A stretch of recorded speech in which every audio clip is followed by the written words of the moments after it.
상춘곡, 봄을 즐기는 노래. 갈래는 가사지. 가사의 특징이 뭐지?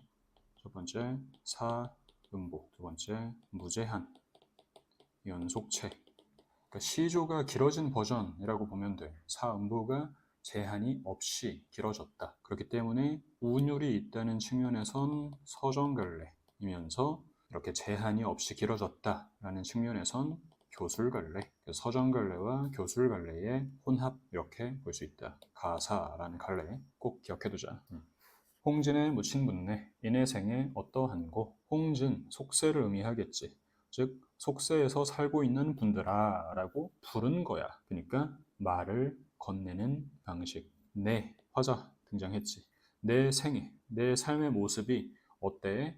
하고 물어보고 있어. 옛사람의 풍요에 미칠까 못 미칠까. 옛사람이라고 하는 건 롤모델이라고 한다고 했지. 그러니까 그 사람들은 풍요 그 자체였어. 옛사람들의 삶은. 그래서 그들의 삶에, 그들의 풍요에 내 삶이 지금 미칠까 못 미칠까 하면서 비교를 하고 있지만 당연히 미친다는 거지.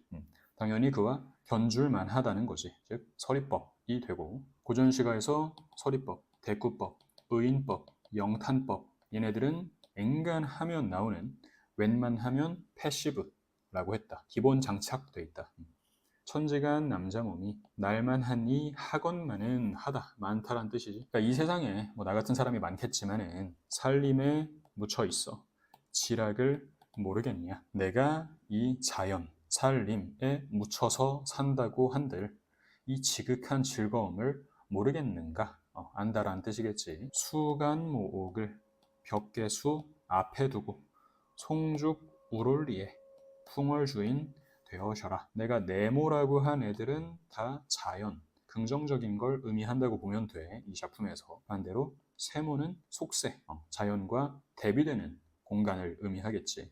즉 수간모옥, 작은 초가집에 벽계수를 앞에, 아주 맑은 물, 깨끗한 물을 앞에 두고 소나무와 대나무가 울창한 숲속에서 풍월, 바람과 달의 주인, 즉 자연의 주인으로 살고 있는 화자의 정서가 중요하겠지. 화자의 정서가 어때 지금? 아주 자부심과 만족감, 충만한 기쁨으로 가득하다. 이게 메인 정서니까 꼭 기억해두자.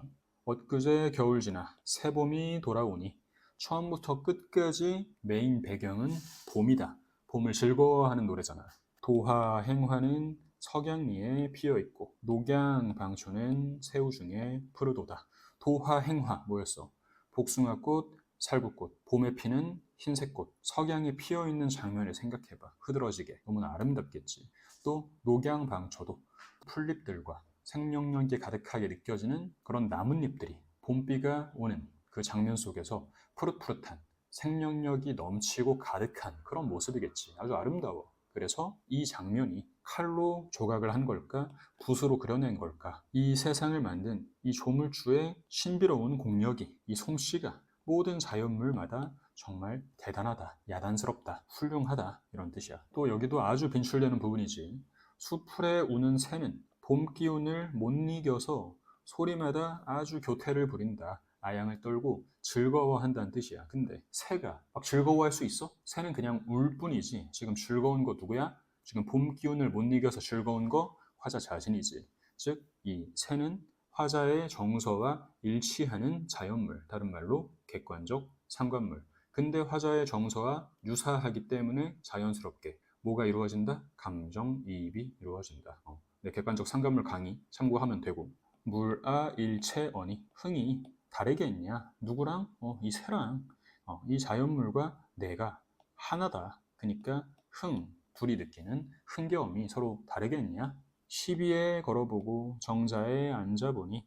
살인문 화자가 있는 공간이지. 화자가 있는 공간이 좁은 곳에서부터 점점 넓어져. 나중에 저 산봉우리까지 이어질 거야. 화자의 정신세계가 확장된다고도 해석할 수 있겠지. 소요 음영하야 사늘이 적적한데 한중진미를 알리 없이 혼자로다.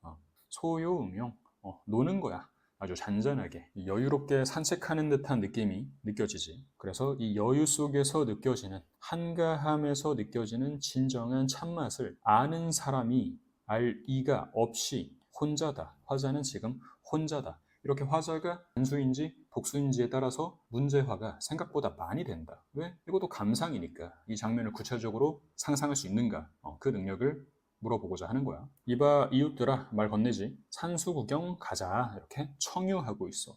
답청은 오늘 하고 욕기는 내일 하자. 아침에 채산하고 나중에 조수하자. 뭐 산책도 하고 목욕도 하고 산나물도 캐고 낚시도 하고 이렇게 리듬이 느껴지고 열거와 대구가 아주 잘 드러나지 구체적으로. 갓 깨어 익은 술을 갈건으로 받아놓고 꽃나무 가지 꺾어 수 놓고 먹으리라. 이 풍류를 즐기는데 음주가 빠질 수가 없지. 그래서 갓 익은 술을 이렇게 받쳐놓고 한 잔 마실 때마다 꽃으로 한 잔 한 잔 이렇게 세면서 먹겠다라는 그런 여유와 또 풍류가 잘 느껴지는 장면이다. 그때 화풍이 건듯 불어 녹수를 건너오니 청해는 잔해지고 낙홍은 오세진다. 이런 아름다운 장면이지. 봄바람, 아주 살랑살랑한 따뜻한 바람이 이 깨끗한 물을 건너오니까 맑은 향이 잔해지는 공감각적 심상으로 볼 수가 있겠지.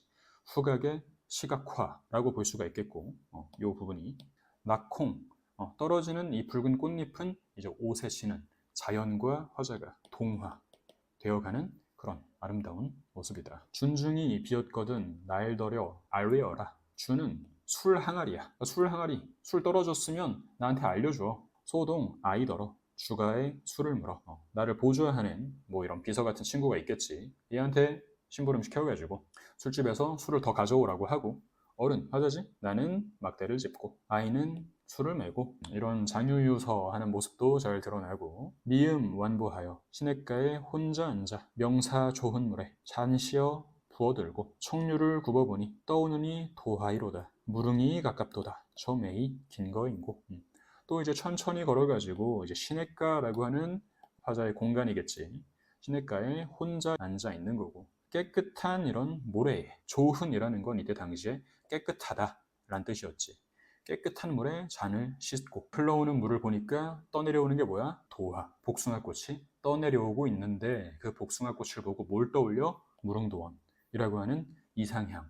왜? 화자가 있는 공간이 이 현실이 이상적인 공간과 별반 다르지가 않기 때문에. 왜? 그만큼 너무나 평화롭고 행복하고 아름다우니까. 무릉도원이 가까이 있나 봐. 내 눈에 보이는 저 산이 바로 그 무릉도원 산인가 봐. 이렇게 생각을 하는 거지. 송간세로에 두견화 부채 들고 이 소나무 숲 사이에 난 길로 진달래꽃을 들고 봉두 화자가 산봉우리 위에 올라가서 구름 속에 앉아보니까 산 정선에서 보면 어때? 이 아래 마을들이 쫙 펼쳐져 있는 게 한눈에 보이겠지? 천촌말락이 곳곳이 눈에 펼쳐져 있네. 그래서 연하일휘, 안개, 노을, 햇살 이런 것들은 마치 금비단을 펼쳐놓은 것처럼 엊그제 거뭇거뭇했던 생명력이 없었던 그 겨울 들판이 이제 봄빛이 펼쳐져 있는 생명력으로 충만한 아름다운 모습. 계속해서 마찬가지야. 처음의 분위기와 끝부분의 분위기가 크게 달라지지 않는다. 댄스곡을 생각하면 어때? 밝은 분위기의 노래는 끝날 때까지 보통 밝은 분위기로 이어지겠지. 마찬가지다. 이 전반적인 분위기, 전반적인 정서가 쭉 일치되면서 이어진다. 여기도 굉장히 중요한 부분인데 공명도 날거리고 부귀도 날거리니 부귀와 공명은 속세의 대표적인 이미지지. 근데 부귀와 공명은 살아있는 게 아니잖아. 화자 자신이 이 부귀와 공명을 멀리하고 꺼려하는 걸 지금 부귀와 공명이 나를 꺼려한다, 나를 싫어한다 이렇게 표현했지. 즉 화자라는 주체와 이 목적어라고 하는 객체를 뒤집었어. 그렇기 때문에 주객이 전도된 표현이라고 하는 거야. 무인화라고도 볼 수가 있겠지 당연히. 주객 전도된 표현이다. 청풍명월 외에 어떤 것이 있사옵고 있겠어. 단표누항에 헛된 해움, 허튼 생각, 아니하니 헛된 생각이라는 건 부귀, 공명에 대한 생각이겠지. 아무타 백년행약이 이만한들 어찌하리. 100년 동안 행복한 평화로운 이런 모습이 이만한들 어때 하면서 화자의 자부심, 만족감, 충만함이 계속해서 드러난다. 참고로 단표누항, 안빈낙도, 안분지족, 단사표운 뭐 이거 말고도 많은데 이 네 가지는 최소 그냥 달달달달 외운다고 생각하면 된다. 쉽지?